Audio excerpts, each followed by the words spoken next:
Good morning. Hey, Tony started something yesterday, didn't he? Did you wear your red? Did you get ready to have that power from the chakras that Ariel talked about yesterday? Well, I want to sort of review with you and talk to you about how interesting this thing is as it evolves. You know, Phil talked on Monday night. He began to talk to you about the 6-point secret. If you remember the two triangles that are intertwined, he talked about the balance of the immune system, the brain, and the gut. Then he talked about the mindset, the spiritual connection, and the cellular health, which had three components: cellular integrity, cellular intelligence, and cellular intercommunication. Excuse me. Starting early, drinking my water with some essential oils in it. So we'll start to talk about that in a minute as well. So in my role at my church, I'm able to, every week, I've been doing some updates and introspection with Father Joseph, the president of the community, and also a energy physician, functional physician named Mike Epitropoulos. So we last night spoke about vibrational energy. And so it ties very well into this component, of which you're going to hear things on this seminar as we're going through the 55 days. You're going to go like 20 years ago, you would have gone, these guys are out of their mind. They must be smoking something, right? So I just wanted to sort of reflect a little bit on how interconnected everything is in our universe. You know, Masaru Emoto was a pseudoscientist and an author who wrote a book and talked about how human consciousness, human communication could affect the molecular structure of water. And it basically was, if he talked nice to the water, he got nice crystals. If he talked bad to the water, he got bad-looking crystals when it was frozen. Conversely, you see also, they're not conversely, but you also saw that if you talk nice to your plants, they did great, right? If you didn't talk nice to them, they didn't do so great. And so it goes back to our conversation of overcoming our obstacles by eliminating negative self-talk and negative talk around us that starts to become that one of those monsters that affect us and attack us. So I was thinking, and I wanted to reflect on a story with you about how all this is interconnected. I was when I first got into doing bioenergy because of a friend of mine, Casey Conrad. We used a quantum infinity, and Phil has done some work with it, as well as Tammy has done some work with it. And we like to, people can't believe we can take a picture of someone and we can get their voice impression, and then we can start to see the balance. Well, Mike Epitropoulos last night explained to us that, you know, every piece of our body has a frequency. So I was doing this, and every time I would start to balance a person's bioenergy, as it was going, I would see that it would get to a point of balance, and it would put out this frequency. Said the frequency of love is being put out 528, and I never really understood that, and I really, quite honestly, was marginally buying into it. Just like some people, when they first hear the concept of positive self-talk, will help you to elevate yourself and solidify yourself. And it goes back to why, to diverge for just a minute away from this, why I think the combination of everything that goes on in this program, Ariel with her meditation, Heather with the journals. You know, last night this whole thought process started to me when I was in my gratitude journal, because I was very thankful for the conversations I'd had after church services.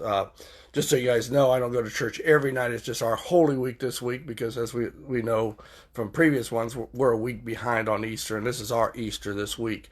So we were in church last night, and I just thought how peaceful it was, and the prayers, how they just sort of engaged you and brought you in.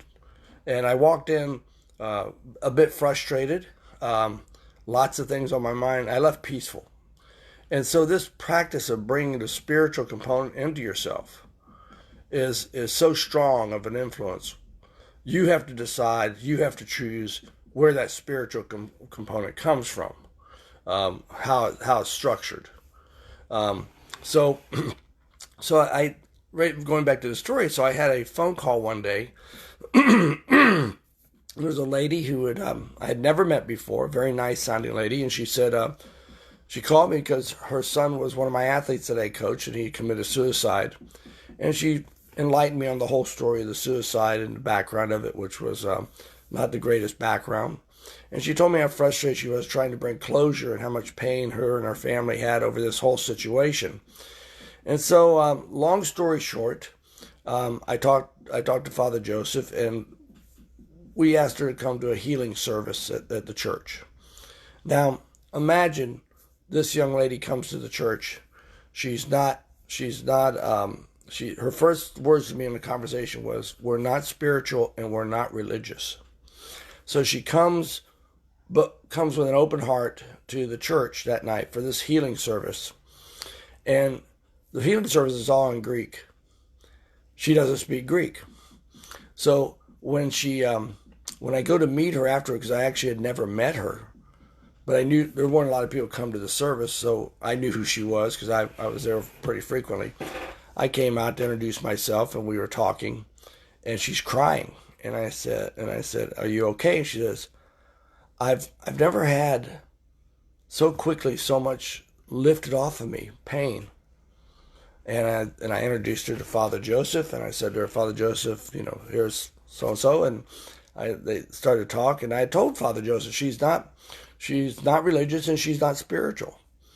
And Father Joseph talks to her and consoles her and talks to her and says, "Well, there's a divine liturgy, which is our Mass. Tomorrow morning, why don't you come to that?" And I'm thinking to myself, "Father, did you not listen to me? She's not spiritual and she's not religious." And so she came to the divine liturgy next morning, and I was at work. Later that morning, I receive a phone call. It's her, in tears but happy. She says, "I can't believe the experience that I've had going to these services." She says, "I feel so much better. I feel so much pain lifted off me. I feel so much more joy." And I couldn't really understand. I couldn't comprehend it. How could someone come into a service that had had a language barrier, no past experience, no tie to it? The fact was, she came with an open heart, and she let herself go into the practice. And so we did a little service for her son, a memorial thing where friends gathered, and it was good for the family. Almost 2 years later, I met her again coming out of a restaurant, and she told me how much it had positively affected her and helped her get her life around. And she went and got some counseling and things of that nature, and really it helped her turn her life around. Now, that made me start to wonder about what was going on with the music of the church and that. And I happened to be doing a youth ministry event, and I was studying the components of our church. And one of the components we were going to talk about was the music of it, the hymns. And discovered that the frequency of Byzantine music, which is the basic music for the Orthodox Church, Greek Orthodox Church, was 528, the frequency of love. So even though we don't know it all the times, we're surrounded by the opportunity to uplift ourselves. Last night we talked to Father Joseph and Dr. Mike Petropoulos. He talked a great deal about the frequencies of food that are healing to us and do different roles for us.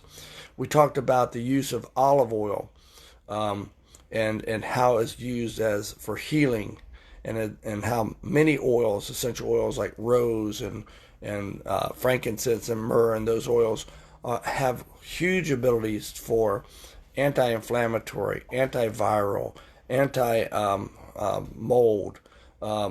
emotionally connecting immediately, because it bypasses the conscious brain and goes into the limbic brain and has an effect on us. So all these things are interrelated, and I think that what ties it all together is this component of understanding that we're interrelated, committing ourselves to building a spiritual strength and center through the things we do, the meditations, the prayer, the journaling, the exercise we do, the breathing, the relax. All these are things. I want to encourage you to keep those because it is tough. Negative emotions can sneak themselves into your life every day. Be guardian, be vigilant to those things. Look and say, I. Remember, Tony had his I am statement yesterday, and I'm sure he'll review that a little bit today, where I am in control of my situation. I do receive this, and I work forward.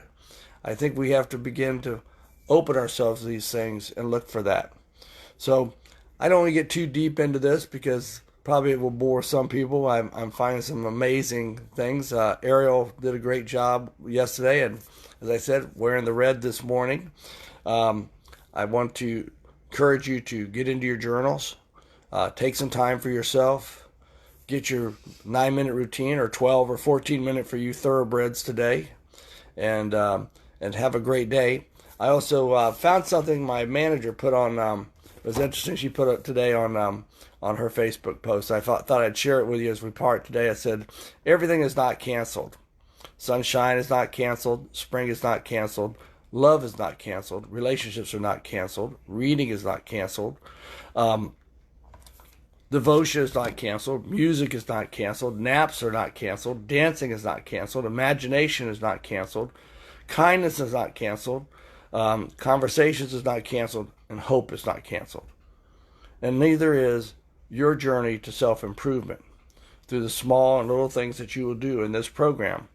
Remember to get on the line with Heather and with Tony today and with Ariel, listening for Dr. Kristen, because, some of the things that Dr. Kristen talks about, some people may not have never been exposed to, the negative ions and that. Those are things that myself, I'm still in the discovery of as we build our own little biohacking center at Bodies by Tasso and Company in Ormond Beach. But we know that it helps the recovery of our people, and it helps from the standpoint of building that spiritual component that keeps us vigilant to the positive and good things in our life, rather than falling prey to the things that can demoralize us a little bit.